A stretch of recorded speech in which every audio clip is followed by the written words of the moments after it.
Šviesos srautų panaudojimas gydymui ir problemų sprendimui. Sukoncentruokite dėmesį, įsivaizduodami kairėje pusėje kylantį sidabro baltos šviesos stulpelį. Loginiu mąstymu sutapatinkite šviesos stulpą su Grigorijaus Grabovojaus mokymu apie išsigelbėjimą ir harmoningą vystymąsi.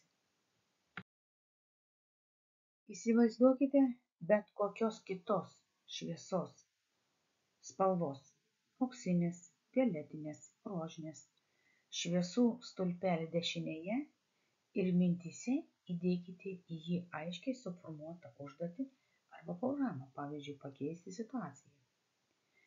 Nurodykite problemos sprendimo terminus ir galimybes.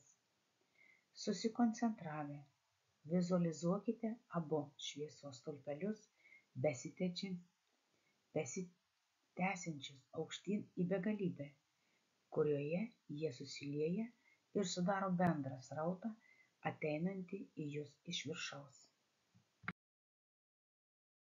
Stenkitės pakilti aukščiau, šviesai sklindant iš viršaus, kuri turi tam tikrą kombinuotą atspalvio struktūrą, kurioje yra ir mokymų, ir jūsų tikslų spalva. Ir pabandykite užpildyti erdvę aplink save šią spalvą, kuri išsprendžia esamą problemą, o taip pat išspręsti ir žmonių problemas.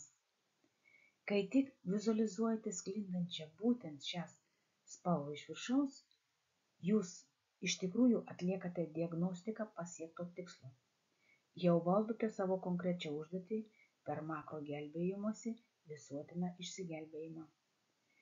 Kaip viršutinė šviesa pradėjo judėti greičiau, pastatykite tikslą, kaip perteikti šias žinias taip, kad transformuoti sukurto tikslo valdymą ir tokiu būdu valdyti savo įvykius. Jūsų perkelimas turi būti stabilus, turite būti įsitikinęs, kad viską padarėte teisingai, pavyzdžiui, išsprendėte savo problemas. Perkelkite šią užduotį į dešinį stulpelio šviesą ir pamatysite, kad erdvė šalia jūsų nejaučiama, nes jūs daugiau dirbate mąstymo sistemoje. Spalva tai yra savybė, kuri labiausiai atitinka dvasinį žmogaus aspektą, dėl to, kad spalva suvokiama kaip begalinė vertybė. Dirbdamas su spalvomis, žmogus iš tikrųjų veikia pagal begalinę informacinių ryšių sistemą.